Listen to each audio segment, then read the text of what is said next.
Hi friends, ఇప్పుడు మీకు ఈ ప్లాంట్ ఒకటి చూపిస్తున్నాను చూడండి. ఇదేం పేరో చెప్పగలరా మీరు? ఇది చాలా మంచి హెల్త్కి సంబంధించిన మెడిసినల్ వాల్యూస్ ఉన్న ప్లాంట్ అండి. Calcium rich plant.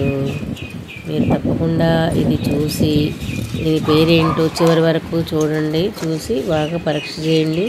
దీన్ని చక్కగా ఒక సీజన్లో ఇప్పుడు ఈ వర్షాకాలంలోనే బాగా పువ్వులు కూడా బాగా వచ్చినాయి. చూసారా, ఎర్ర పువ్వులు వచ్చినాయి దానికి అందంగాను.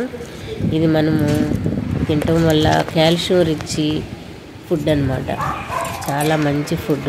ఎవరికైనా ఎముకలు పలచగా పడిపోయి కాల్షియం తగ్గిపోయి ఎముకలు ఇరిగిపోతున్నాయి అనిపించిన వాళ్ళకి ఇది మనకి చాలా వాల్యూస్ ఉన్నటువంటి ప్లాంట్ అన్నమాట. ఎక్కడన్నా దొరికితే మీరు తప్పకుండా తెచ్చుకోండి. ఇది చివరి వరకు చూడండి. మీకు తెలియకపోతే నేను డిస్క్రిప్షన్లో ఇస్తాను, తప్పకుండా చూడండి. కామెంట్ బాక్స్లో తెలియచేయండి. చివరి వరకు చూడండి. ఓకే, మీకు నచ్చినట్లయితే కామెంట్ బాక్స్లో కామెంట్ చేసి లైక్ చేయండి, సబ్స్క్రైబ్ చేయండి. నా ఛానల్ని తప్పకుండా సపోర్ట్ చేస్తారని కోరుకుంటున్నాను. Thank you friends, thank you for watching. చూసారా ఎంత బాగుందో?